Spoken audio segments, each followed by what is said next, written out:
Okay, good morning everybody and welcome to the first webinar of the week being organised jointly by South Dublin County Council and Dublin Cycling Campaign. Dublin Cycling Campaign will have 2 more webinars this week and we hope you might join us for those. Tomorrow at noon we're looking at cities for people in a pandemic, and on Friday at 2:30 we have an executive discussion panel with some of the senior people from local authorities, the NTA and Green Schools joining us. But this morning we're in South Dublin, or well, wherever we are virtually. I'm physically in South Dublin and so are some of our speakers. And we're talking about pedalling through the pandemic and beyond. And as Conor said, we'd like people to introduce themselves on the chat and let us know who you are, where you're coming from. And then there's also a Q&A button all down at the bottom of your screen. I hope if you can pull it up and you'll see there's a few buttons there. And if you have a question you want to put the question and answer session, put it in there and we'll have questions and answers after our speakers. So I'll just introduce our 4 speakers briefly and they might raise their hands when I call out their name. We've Damien, the Vice President of the European Cyclists Federation, Finola, Senior Programme Manager with the National Transport Authority, David O'Connor, Assistant Head of School at TU Dublin Environment and Planning, and Jennifer McGrath, Senior Executive Engineer with South Dublin County Council. And I might also welcome the 2 coordinators, Conor Cahill of the Dublin Cycling Campaign and Ali Minari, the Road Safety Officer with South Dublin County Council, whose idea this webinar was. And he had grandiose ideas of bringing councillors out to the Rua Red Centre in Tallaght. And I think there was going to be tea and buns afterwards. So sadly we can't have that, but at least we're all getting to meet. So without further ado, you might just introduce yourself and Vinnie as well. Yeah, thanks. Yeah. Sorry. Yeah. And there's Vinnie Meyler, the Secretary of the Dublin Cycling Campaign, and myself. Sorry, I forgot. I thought I needed no introduction. I'm Mairéad Forsythe. I'm on the executive of the Dublin Cycling Campaign, and I'm active in our new South Dublin group, looking for better cycling in South Dublin County Council area. And I'm also, some of you may be aware, involved in the Love 30 campaign for lower speed limits. So without more ado, I shall introduce Dr. Damien, the Vice President of the European Cyclists Federation, who is going to talk to us about cycling in the European context. Thank you, Damien. Good morning, everyone. Dave, Irfaj, Irmajin. Delighted to be here, and thank you very much indeed to South Dublin County Council, Ali Minari, and his colleague Jennifer for the invite, and also Dublin Cycling Campaign.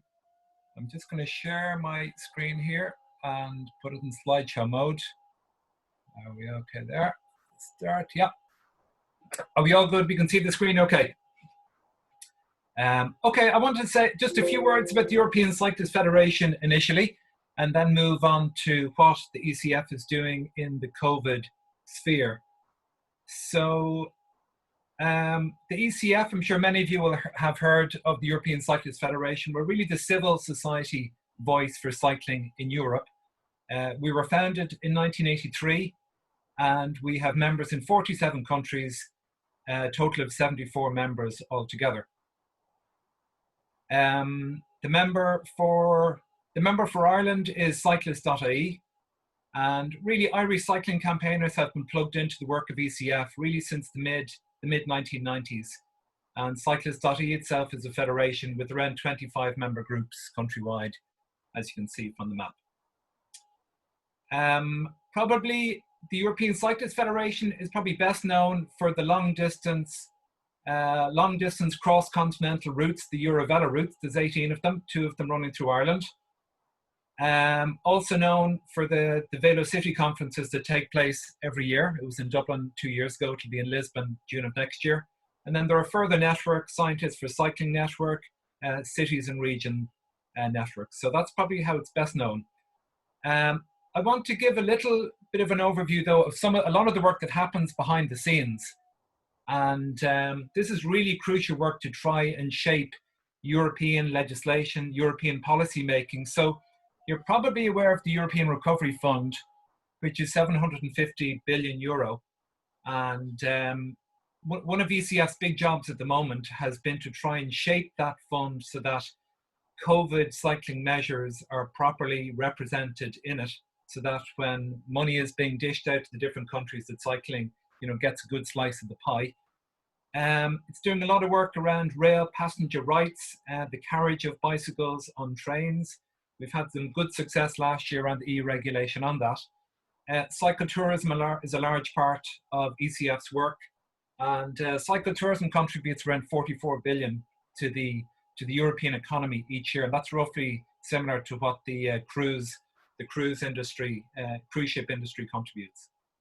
Another big campaign is the multi-annual financial framework, is the multi-annual fund that the European Commission agrees on for every period. In the last period to 2020, there was 2 billion unlocked for cycling, and now one of the campaigns is to bring that up to 6 billion. It does a lot of work around the type approval, safety regulations for vehicles, and there was a success last year with bringing in intelligent speed assistance and safer direct vision trucks. And the challenge now is to influence the implementing legislation. So look, there's other work that ECF does around the regulation of electric powered assistance cycles, the Motor Insurance Directive, and the last one there, the 10T guidelines, which is these are the long distance transportation routes, and the work of the ECF is trying to get those routes, trying to get the Eurovelo routes incorporated into those. So look, that's by way of background what the ECF is doing.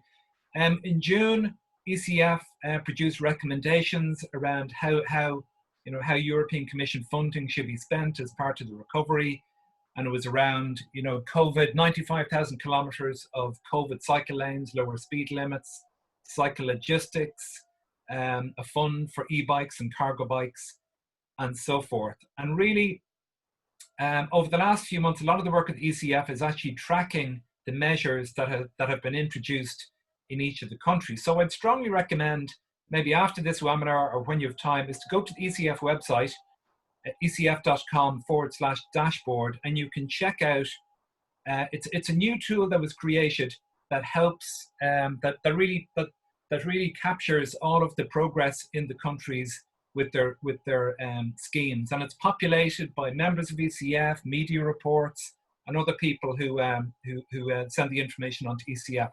So effectively, you can see what's happening in the different cities. You can see who the leaders are. There's a map of what's happening in the different countries. So this is just to give you a very quick flavor of what's on the site. You can also see, what types of schemes have been announced, what types of schemes have been implemented, cycle lanes, traffic calming, car-free sections. So there's a whole wealth of information on the website, and I'm just trying to give you the flavor of it here. There's a ranking of cities. You can see on the right-hand side there that it's the UK, France, and Italy, which have had the announcement of the greatest investment in cycling. Now, the follow-up to that is another story, but there's a huge wealth of detail on the site, and I'd recommend you check it out.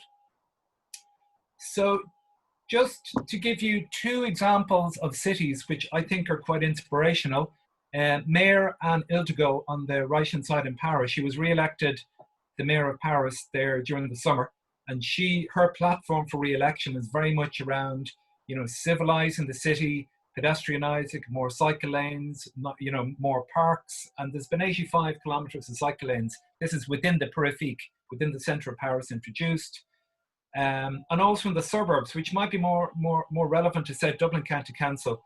It's very much about reducing the pressure on buses, on trains, on metro. So it's introducing high quality cycling facilities in the suburbs. And it's really great that South Dublin County Council are moving ahead on this, and hopefully we'll see more of it over the next few months. The other example is Athens.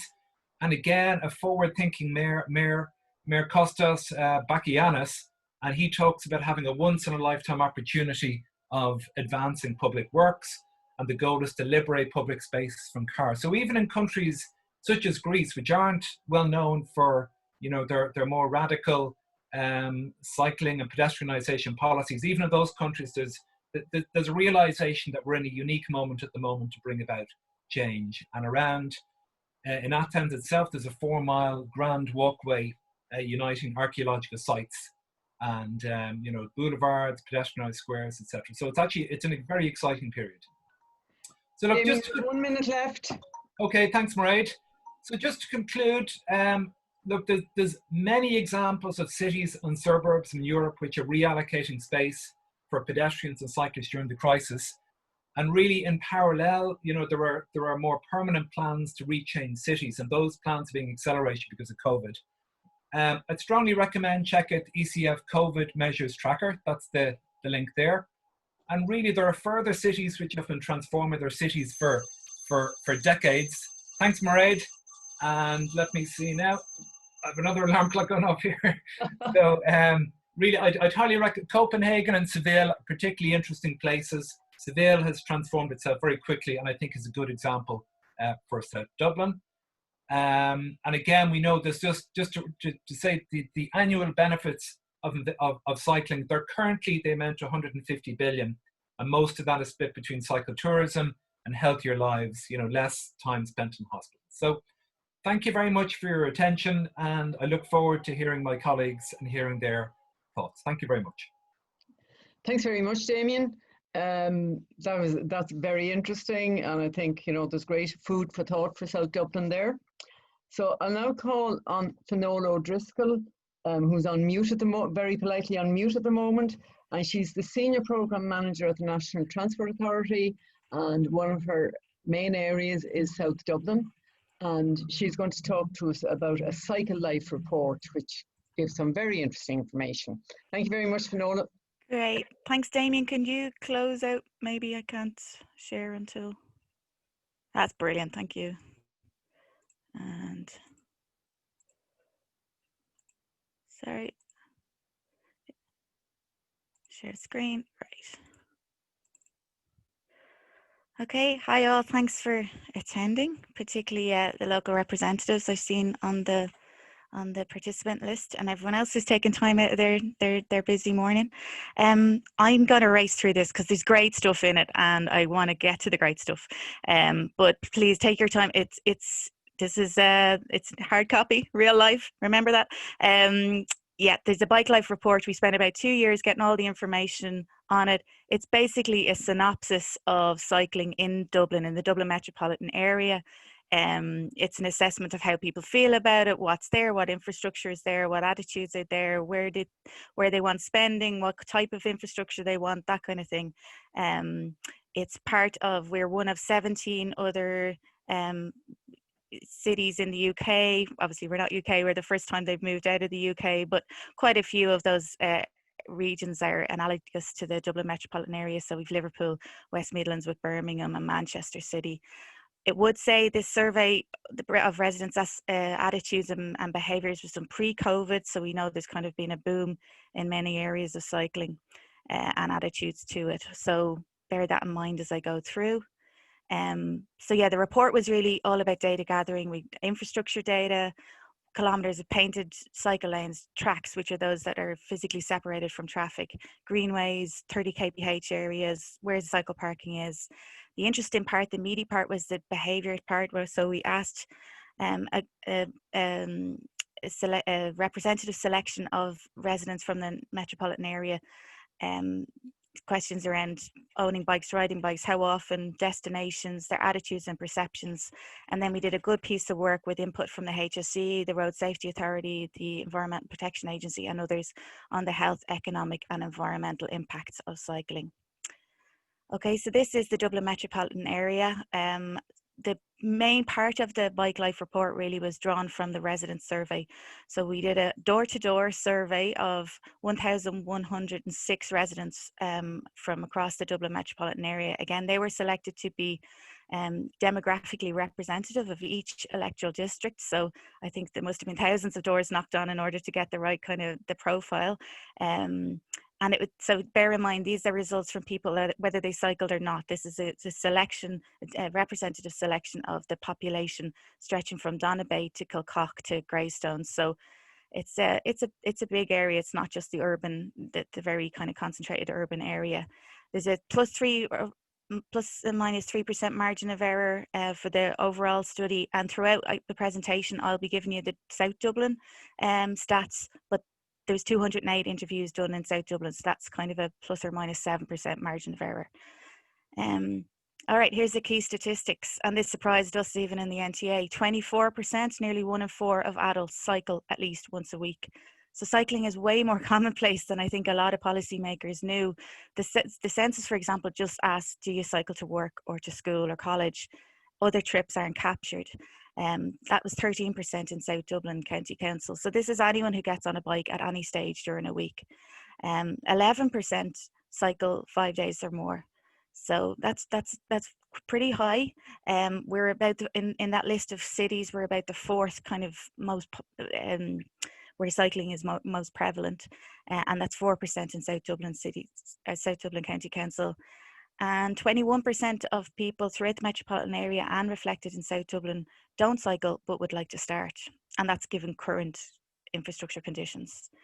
Well, key things for policymakers of why aren't people cycling?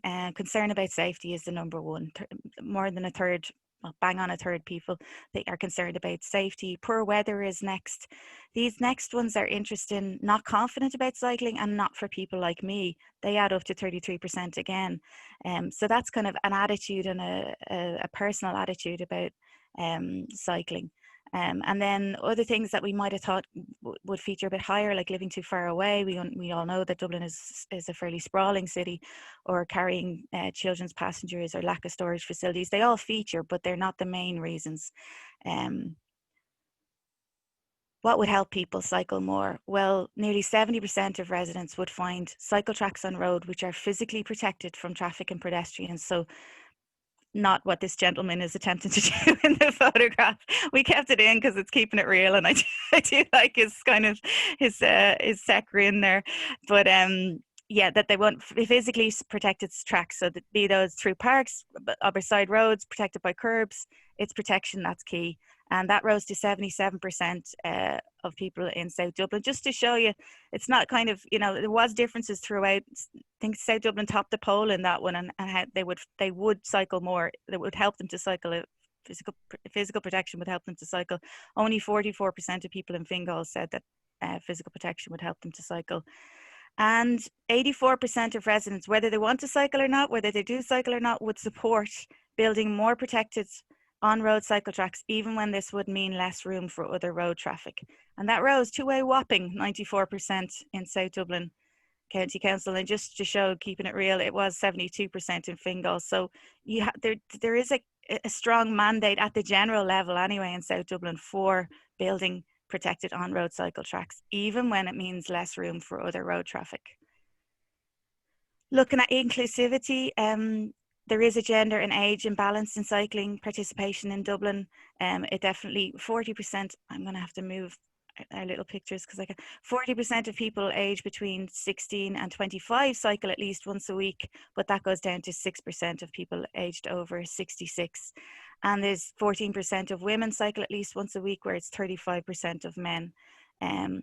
It's been a long time since I've used the Netherlands as an example, because it can often be a little too far away from where we're at. But this is just showing that's not a set kind of biological thing or a gender thing, because 55% of all cycling trips in the Netherlands are by women, and people over 65 in the Netherlands make almost a quarter of their trips by bike, which is higher than any other age group over the age of 26. So there's no set reason, there's no inbuilt reason as to why cycling should be male and young. Social inequality and mobility. I think this is one of the key stats I pulled out for South Dublin. In general, 19%, so 1 in 5 residents don't have a car available in the household, but that rises to nearly 1 in 3 in South Dublin County Council, that there's no car availability in the household. So cycling is well placed to provide that kind of mobility to access education and employment opportunities. However, these residents are also the least likely to cycle or to want to. And when we drilled into that a bit more, we realized that there was the the proportion of residents who said from socioeconomic groups D and E who think that cycling is not for people like them is much greater than the total. So that we can see that being a cyclist is at the moment maybe associated with being a certain type of person and characteristics. So it's interesting. Cars are associated with status, and maybe cycling is as well, or there's a sort like we can see that a lot of cycling happens on the east coast of Dublin, and as you move west it drops off a little. So that's an interesting one and something that we can use then in policy formation. No, leave a minute left. Oh right, I better go. This just shows where you can get in 25 minutes. So you can see from Tallaght you can access quite a lot of areas. No, I'm gonna skip through all of these. Environmental benefits. The numbers cycling in Dublin is equivalent. They're saving gas emissions, greenhouse gas emissions, equivalent to 400,000 people taking flights from Dublin to London. I suppose the key thing there is that transport sector accounts for 20% of our emissions, and it's growing everywhere. Every other sector is decreasing. There's lots on health benefits, but I'm going to go here. What do people want? Well, in South Dublin, in general, people want increased space for socialising, cycling and walking on main streets. That's 82% in Dublin, but 85% in South Dublin. Reduced speed limits on local roads, 72% in the metropolitan area, 85% in South Dublin. Restrict through traffic on residential streets, 77% in South Dublin. Closed streets outside schools at peak times. This was the least popular measure, but it still gets a majority support, 58% in general, but 66% in South Dublin. And what I'm saying is there is a general mandate there for change, but I'm going to bring up this stat because at the same time we asked people in the survey, would you support more car parking along the local main street? And 64% of Dubliners did, and that we got 73% of South Dublin residents supporting more car streets. So we can see that, yeah, there's a bit of kind of cognitive dissonance there. People want everything. They definitely want more cycling and walking and people-friendly streets, but at the moment, they're also still thinking of car parking as being a factor in that, which just it goes to show and I know South Dublin, speaking to South Dublin's recent experience of difficulties and protests and with recent cycle-friendly infrastructure, cycling and walking projects are change management projects. They're not easy done, even when you get the mandate which Bike Life shows you, because that's a general mandate, and we know when we get down to street level, that's where the protests happen, and people feel lost more than they do gain. So moving one parking space can generate a huge amount of protest, etc., etc.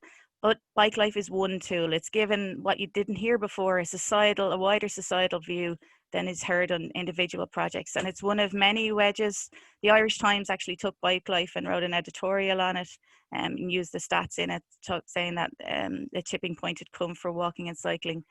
So yeah, well, how does culture change? There's lots of wedges. Bike Life is one of them. There's other ones that we'll be talking about, and you'll probably have seen through COVID, trials and temporary infrastructure, which allow people to have a felt experience of difference rather than kind of have that instinctive reaction of fear of change. Quality communication, early engagement. We've been doing a lot of that with South Dublin and some schemes, attractive streetscapes, school-based initiatives, because schools are great places to trial change. School communities, as in the pupils, are generally very positively disposed towards change. So I'm giving you lots of information there, and here that's Blackrock as it stands at the moment, which just show how change can happen and pretty quickly.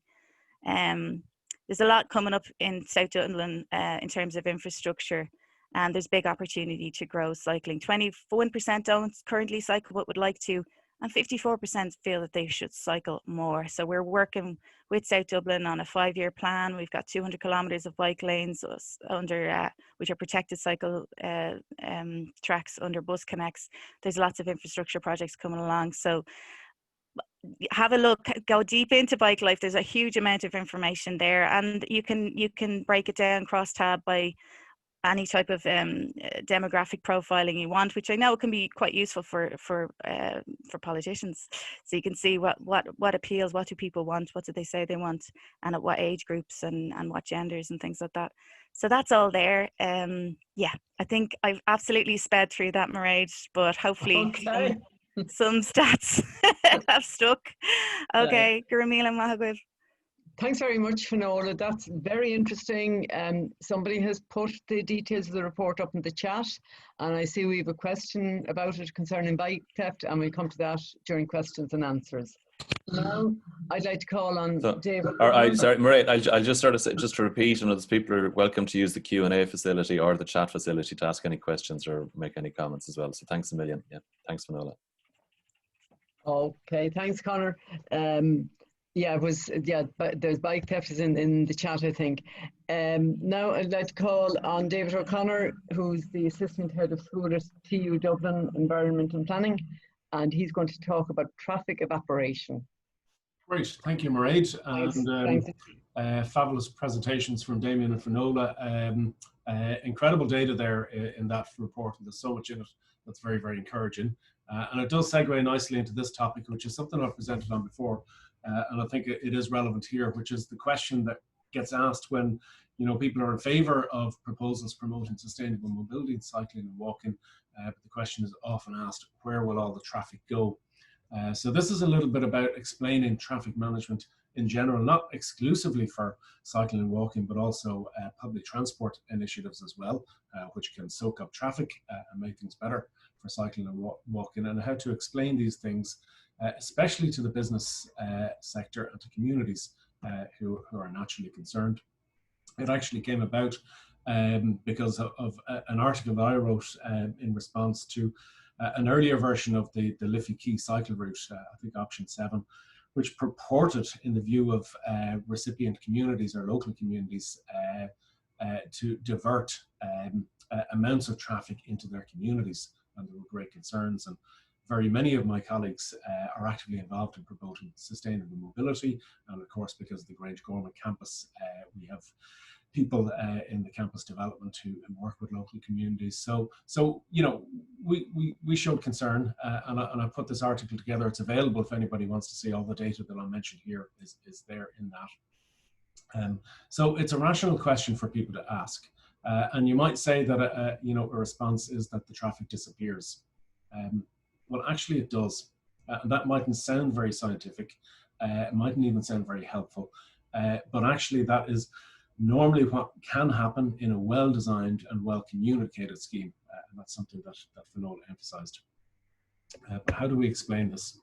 So, there's volumes of evidence from some of the cities that Damien highlighted where these schemes can work. And I've just picked examples here from for example, the city of Freiburg, but you could look at the Amsterdams, the Copenhagens, the Zurichs, all these places. And if you go back into their timelines back in the 60s and 70s and even 80s in some cases, they also were traffic choked cities facing similar problems. And if you look at Freiburg now, it's actually outperformed other German cities in terms of economic success, economic development. And if you talk to the key public representatives there, quite often they'll actually put that down. They'll attribute that to the sustainable mobility initiatives that came about from about the 1970s onwards. Okay, but we're still faced with the question, how do we actually explain this? So I'm just picking out, aspects of the evidence here. And I'm happy to say, I think we're going to have much, much more evidence from Ireland as a result of 2020. I think in a year or two's time, we'll be looking at some of the things that have been put in place here. We'll be able to add that to the stock of evidence that, and we can use that to promote other schemes. But Sally Cairns, Phil Goodwin put together a meta study, a study of studies, and they looked at schemes where traffic management was put in place and data was gathered, not just in the street of interest, but also in surrounding streets. And they were interested in what happened to traffic, like Finola. I'll have to get rid of our little images on the right. And just over on the right-hand side, so the bar chart is showing that the small group of figures down on the bottom right-hand side are schemes where traffic levels increased. So upwards on the left-hand side of the bar are schemes where traffic reduced. And they just took a median of these and said that there was about an 11% reduction. But if you look at the average of these schemes overall, across the schemes, traffic was reduced by about 22%, not just on the street of interest, but in surrounding areas. So how can this possibly be the case? What happened and where did the traffic go? And there are actual, well-studied examples in Dublin. One very good study by O'Brien and O'Mahony consultants looked at the closure in December 2011 of Chesterfield Avenue, and they took a screen line across, South Circular Road up to the Cabra Road, taking in Stony Batter and the like. And they found that over a 24-hour period, traffic didn't increase. It didn't displace from Chesterfield Avenue onto these other links, but actually over the period, the overall levels of traffic was reduced following the measure, and it stayed that way, for a period of time. We do have data and evidence from other places, very significantly. Again, going back a little bit, North Frederick Street, the bus implementation of the bus gate as part of the QBC implementation program, but traffic went from 1,100 vehicles down to 74 on O'Connell Street. So a huge reduction in trips. And again, we know that, some of the community organizations were in Gardner Square and Mountjoy Square. They were never saturated with diverted traffic, and they were quite happy with the situation, and traffic stabilized in the neighboring areas. What was interesting at the time was how this was reported on in certain sections of the media. It was actually reported on quite positively, which is an interesting thing, and that's maybe a point for discussion. Okay, just getting back to Goodwin's paper. So they went in and they actually went back and studied some of the scheme designers and said, let's do a post-appraisal of these schemes and what actually happened to the traffic.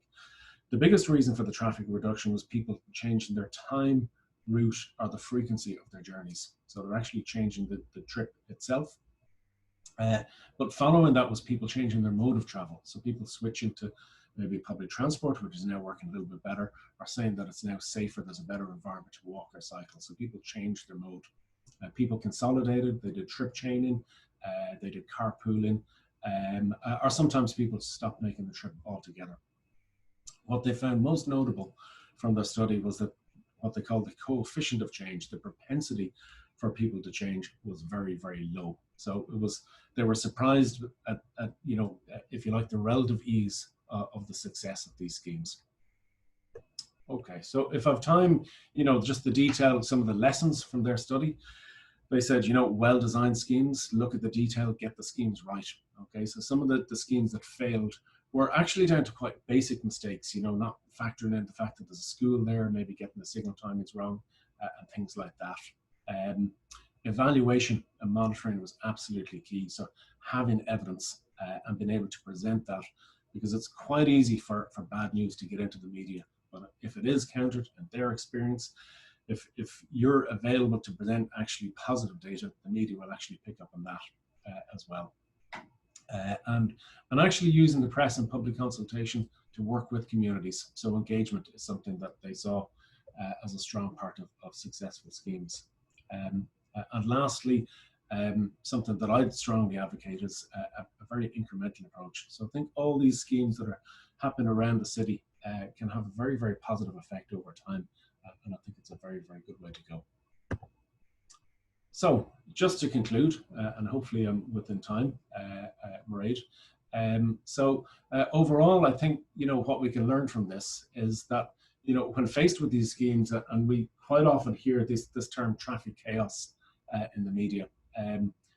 My view is traffic chaos is what we have at the moment. It's what we're living with. And usually these predictions that the scheme will lead to traffic chaos is not the actual outcome, as we've seen now, for example, very clearly in the Blackrock situation. It's a very, very positive outcome, very, very well designed and well-managed scheme.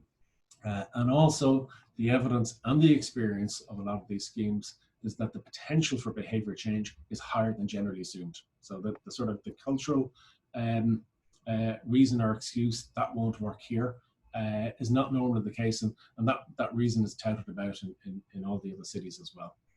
And finally, a key thing is managing how schemes are perceived by the public and reported in the media. That's often really, really critical to the success of these schemes. So we also have to be good at the communication side, as well as being good designers and planners and mobility experts. So that's all from me. I'll hand you back to the chair, Mairéad. Thanks very much. Thank you very much, David. That's very interesting. And I don't know if you're aware, there are a few very controversial roundabouts in South Dublin County that, you know, it'd be very interesting to, you know, to prove to people that the traffic can evaporate.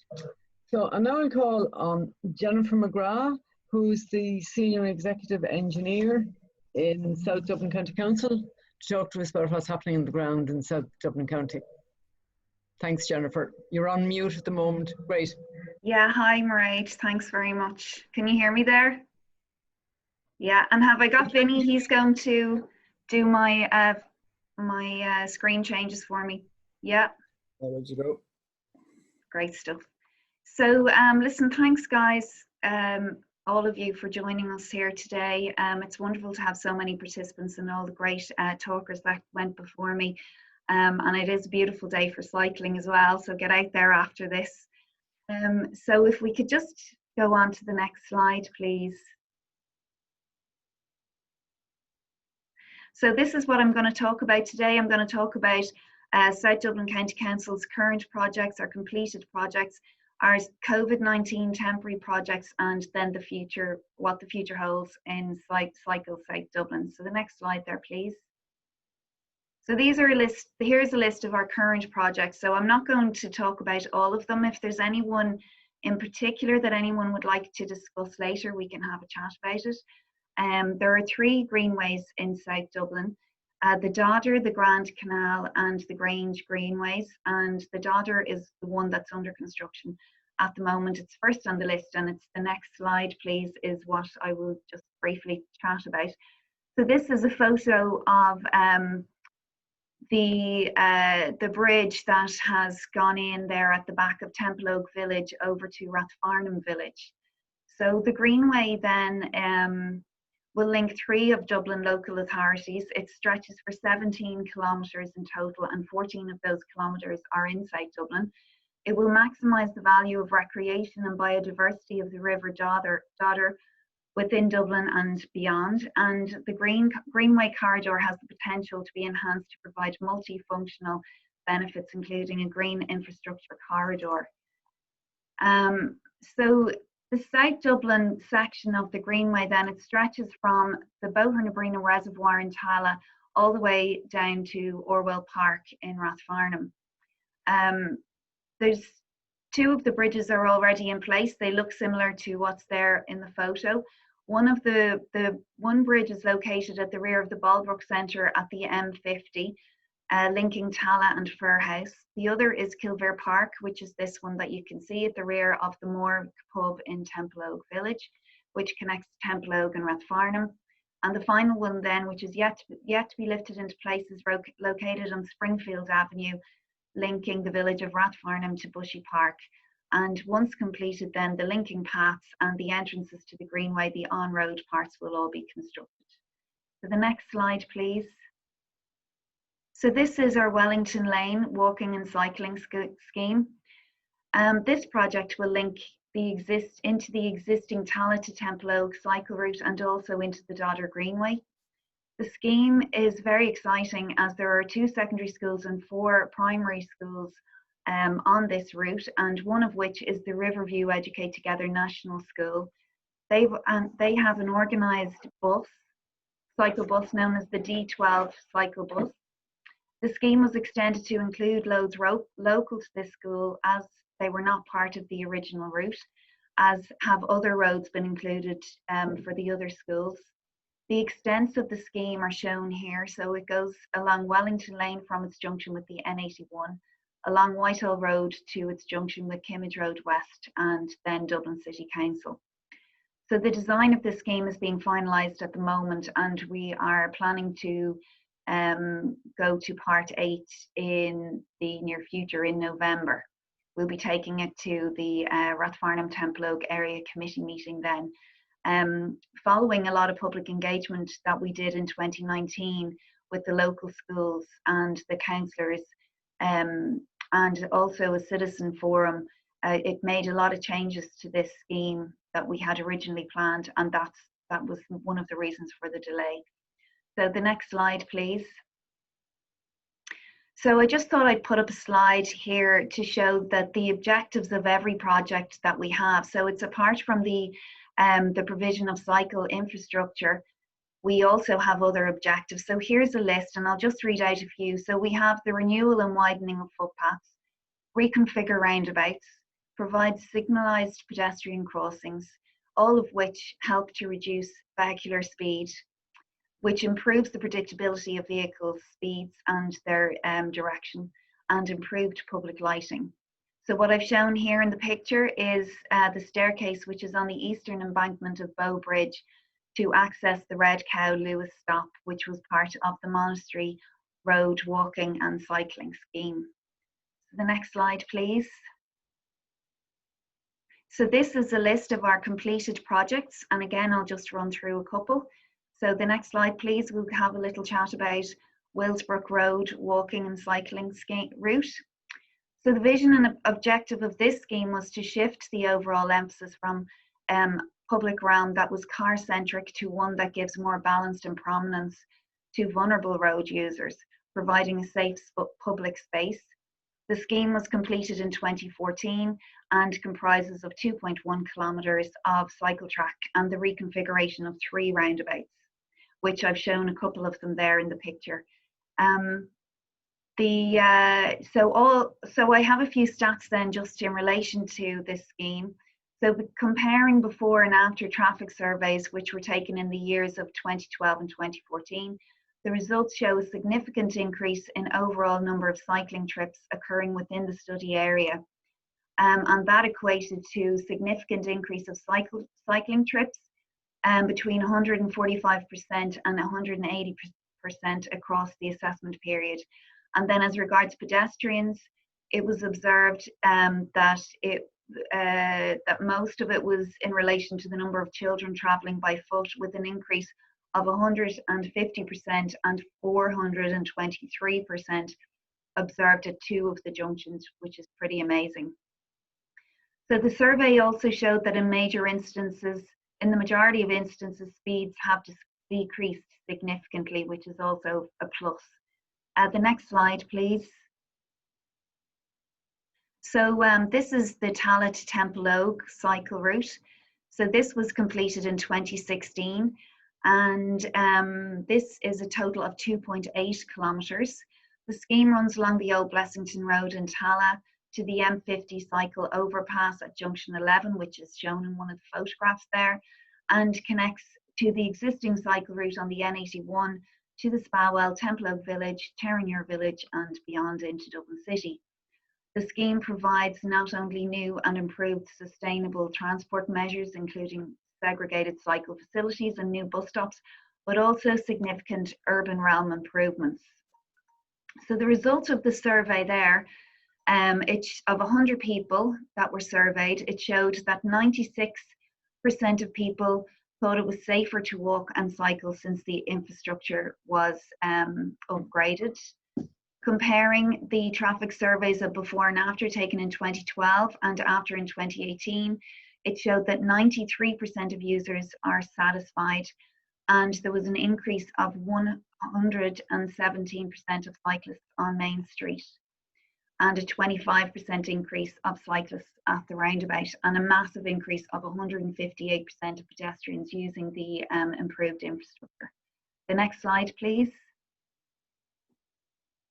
The next slide then is showing the Grange Greenway, which is in Rathfarnham. It's a mini greenway. It consists of 600 metres in total, and it goes from South Dublin County Council to Dunleary Rathdown. It was opened during the summer of 2014. It is home to South Dublin County Council's only counter totem, which I have shown here.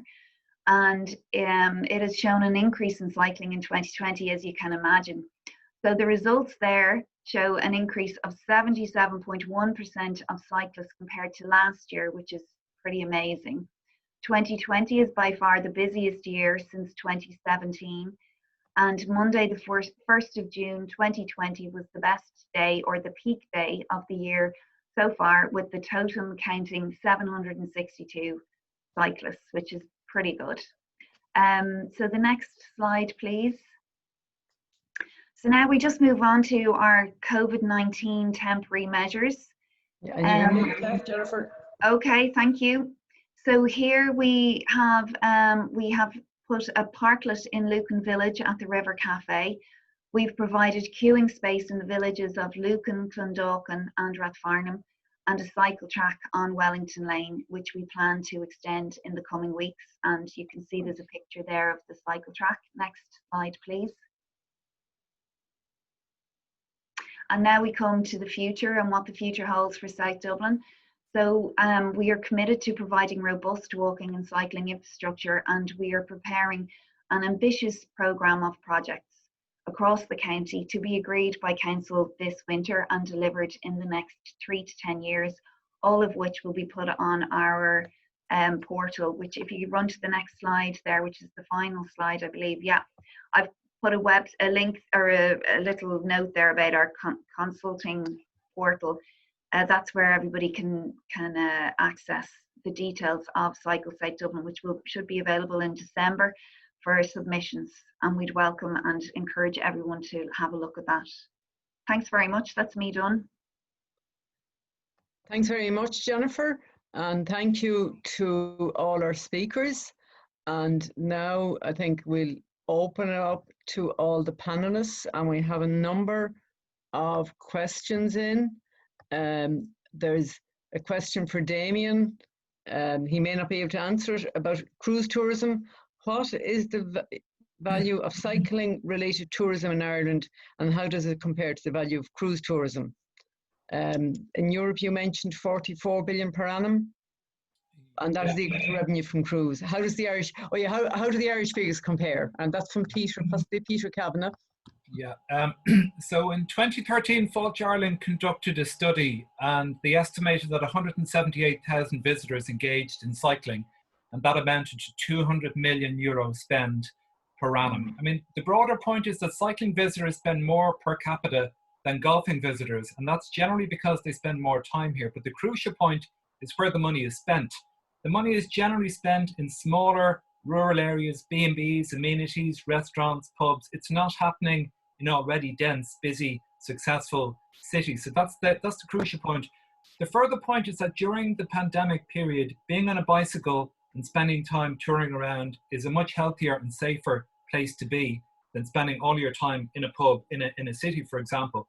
And furthermore, people who cycle the evidence appears to be suggesting that those who cycle are going to be less inclined to actually pick up respiratory illnesses through being healthier. So there's a multiplicity of benefits with cycle tourism.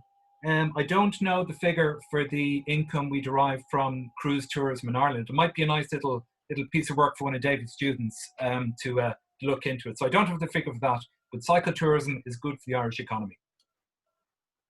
That's good news to hear, Damien, and let's hope we see more of it in the times that are in it.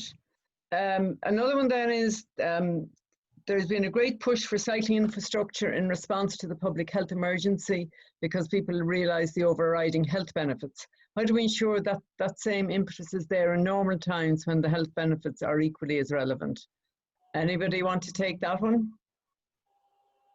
And Jennifer, would you like to? Do you want to? I suppose one of our projects is Cycle South Dublin, which I touched on, and that is future-proofing South Dublin. You know, we want to have a strategy and a plan in place for the next 3 to 10 years, and that I believe will help us to do that. Will help us to do that. To answer the question, it's going to future-proof the plans that we have for cycling and for junctions and for connecting the cycle tracks that are in existence to newer ones within our county and to other counties.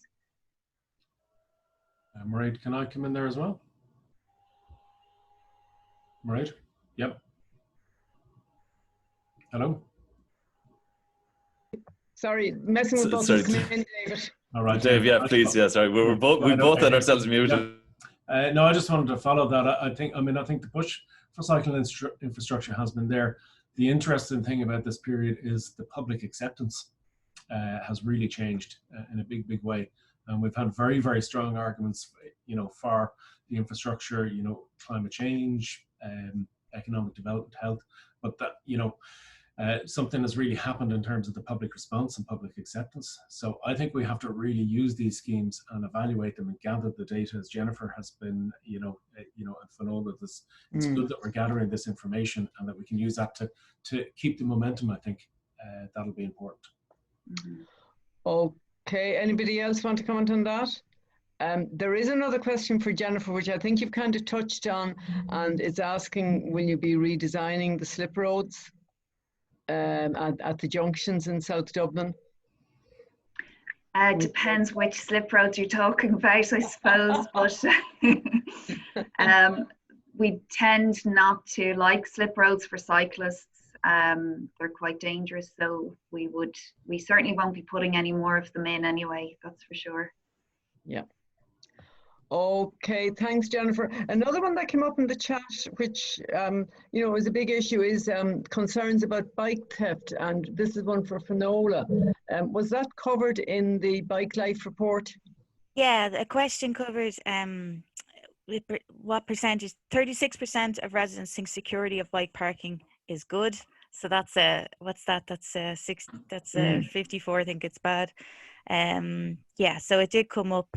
And we do track the reported cycle thefts, and we know that they're throughout the world. Cycle theft is underreported, and I think there's been some studies from members of the cycle campaign on the level of underreporting. But yeah, security came up. It wasn't one of the top reasons why people don't cycle. 8% was lack of storage or facilities at home or work. It still has to be addressed for sure. But maybe I think that might be in the context of the question. I'm not sure. But yeah, it's not considered good. But really, it's safety, weather, and confidence about cycling, or not for people like me, were the top answers as to why people didn't cycle. Okay, thanks, Finola. Another one for David. I have two questions for David, really. One is, in planning for active travel projects, how does traffic evaporation feature in traffic impact assessments? And for cycling project proposals, does the expected mode shift to cycling or reduction in car use normally get incorporated into traffic impact assessments? Any insights as to how this? Well, it should. I mean, the old sort of traffic TIA guidance is based on, the old sort of reserve capacities and predict and provide approach. How many trips, usually car-based trips, will the scheme generate, and how do we accommodate for those? But I mean, if you look at the fresher guidance on transport assessment, it's really about multimodal assessment and actually making this a sustainable scheme. And most transport assessments are done privately for schemes, so a lot of it does come back to the respective planning authority and what their vision and what their forecasts are and what their expectation of local development applications is. So I think better monitoring, and I think the quality of these assessments has improved, but I still do see some old style TIAs going through, just looking at the number of car trips and looking at the junction capacity, and I think we should be well beyond that.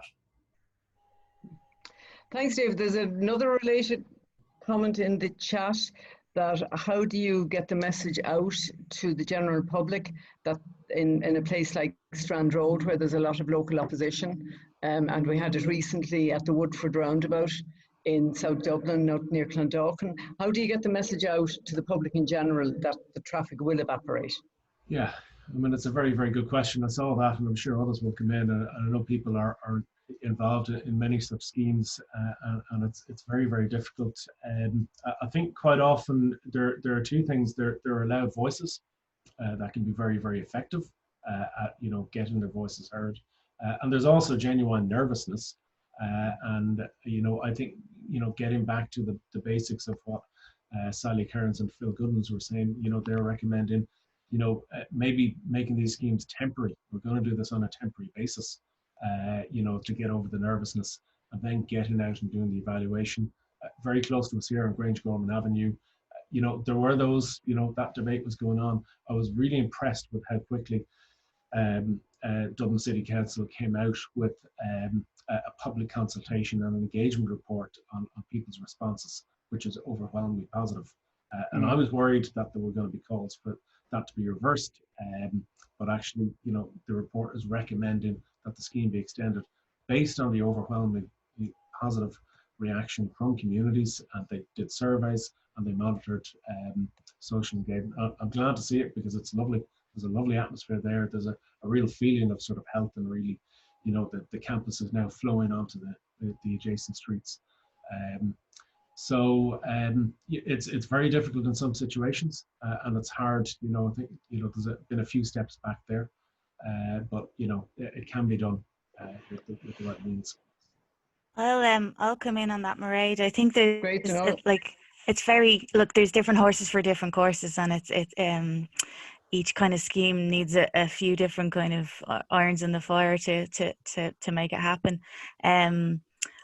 Yeah, but fear of change is massive. Like it's a huge, and it cannot be underestimated. And often when a momentum gets behind a protest, it's very hard to come back. So if you can do trials, that does offer people a lived experience of a changed environment, and it kind of reduces fear, because what they have is an opportunity to kind of feel the new place and how that operates. When we say traffic evaporates, it doesn't all evaporate. There's a certain percentage that evaporates. It's not, traffic is not, as we know, or the old metaphor that it's not a liquid, it's a gas. It expands there's a certain amount that has to flow somewhere. It expands to the spaces given to it.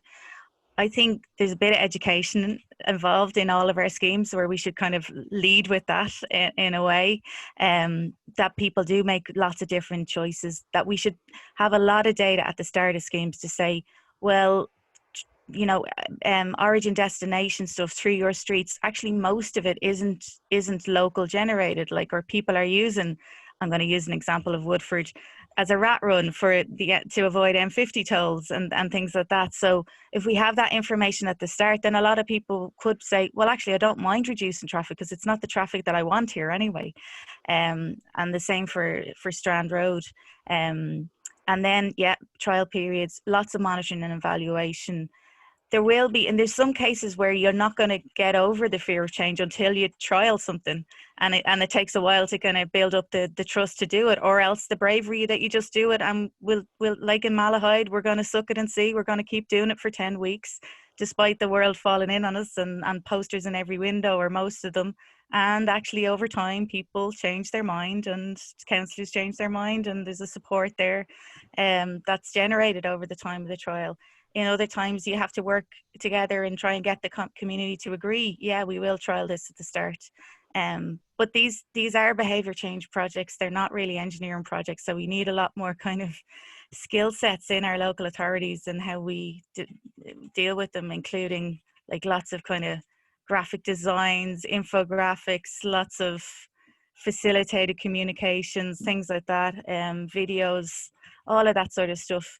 And then go wide when you're asking for people's opinions, that you don't just ask those who are affected directly negatively, but you go wide to the local community, that you do a 10,000 leaflet drop and you're asking people to because often the positive voices are overwhelmed. You feel it yourself. If everyone on your WhatsApp neighbourhood group is given out, you're not going to, it's a brave person to stand up and say, actually, I think this might be a bad idea, will we give it a go? Like, you know, your busy life, you don't need it, like, you know what I mean, 50 reasons why you have to protect, you know. So the positive voices are often drowned out or not given a forum. So I know I've listed about 12 different things, but I actually think we do need a whole toolkit of measures and how we approach things. But you're not always going to get consensus, not even for a trial, and in some cases it's just going to take political bravery when you look at all of the positivity that comes from active travel, all of the societal benefits, economic, environmental, societal, and it's a very elegant solution for societies. So sometimes you need to be brave and just trial it. Okay. Thanks, Finola. Actually, it's interesting. Somebody's made a comment in the chat that the stats that you gave from the Bike Life report about what people wanted contradict the kind of views that were being aired on, they were being aired on the radio yesterday, you know, that people don't want these changes. So it's interesting. Conor Skean has a certain attitude and a certain approach. I respect him in lots of ways. I don't know if it was based in evidence based or just a kind of anecdotal. I know how people feel, sort of Enda Kenny approach. I don't know. I look into my soul and I know what people want. Well, the survey tells us all. So one more question, I think, before we finish for Jennifer, and this is, why did SDCC not apply for more NTA funding in the recent July stimulus? Very low amount compared to DCC and DLRC. Yes. That's correct. Yeah. I think initially our plans, we found it very difficult to source the bollards and the equipment that we need to produce these cycle tracks. But our plan is now to move forward. We have got more bollards in place, and we will be putting out some more cycle tracks in the future. The Wellington Lane one will be extended. I would think either this week or next week it should start. And I don't have an exact date. And there's another one on the cards that we have planned as well. That's great news. And there's a second part of that question is great to hear that there are plans for Cyclists South Dublin, but will the resources be made available to really deliver this? We might make that our last question. Sure.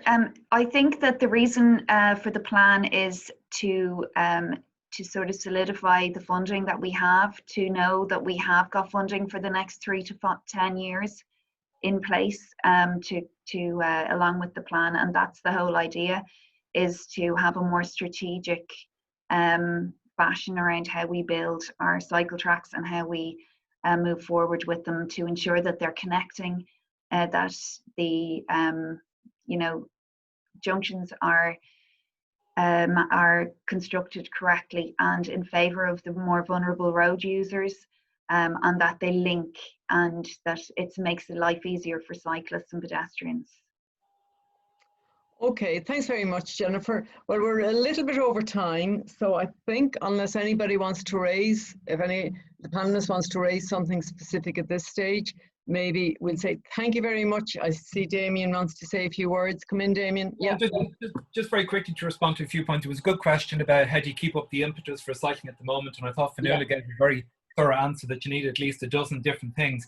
But I think what's interesting, in a lot of European countries, doctors and public health figures are prescribing cycling as part of the mix of interventions. So for the first time in living memory, we're hearing the Department of Education and the Department of Health here encouraging people to cycle and walk to school. So I think we have a great momentum at the moment, and I think it's a case of keeping it up, building up the advocacy network around the country, getting councillors to show leadership.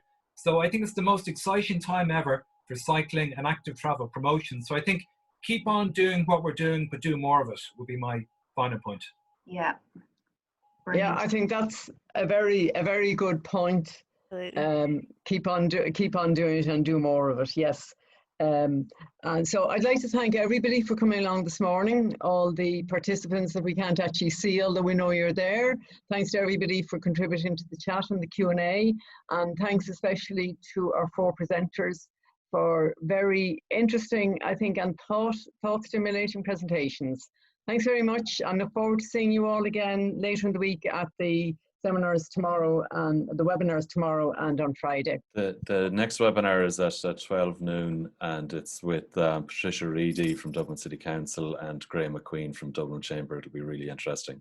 Thanks a million, everyone. Yeah. And it's on dublin.com/bikeweek 2020. Okay, thanks very much, everybody. Cool.